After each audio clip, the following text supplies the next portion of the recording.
கொஞ்ச நாள் முன்னாடி போட்டிருந்த போலில் நிறையா பேர் நீங்கள் வீட்டிலே எப்படி பட்டர் கீ பன்னீர்லாம் எடுக்கிறீங்கன்னு கேட்டிருந்தீங்க. இந்த வீடியோ உங்களுக்காக தான்.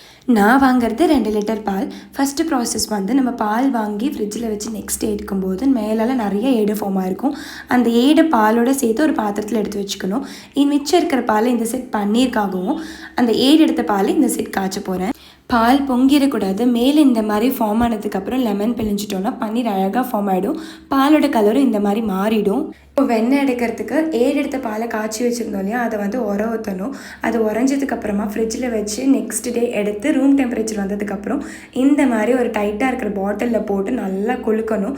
ப்ரோ டிப் வந்து மேலே ஏதாவது ஒரு துணி போட்டு மூடி குலுக்கினீங்கன்னா ஒரு 8 to 10 மினிட்ஸில் சூப்பராக இந்த மாதிரி வெண்ணெய் வந்துடும். வடிகட்டியில் பன்னீர் நல்லா ட்ரெயின் பண்ணிவிட்டு மேலே ஒரு தட்டு போட்டு மூடி மேலே வெயிட்டாக ஒரு பொருள் வச்சிட்டிங்கன்னா சூப்பர் சாஃப்டாக பன்னீர் ரெடி ஆகிடும். இந்த லெமன் வேஸ்ட் பண்ணாமல் சாதம் வைக்கும்போது குக்கரில் போட்டுடலாம். இந்த தண்ணி ரொம்ப நல்லது.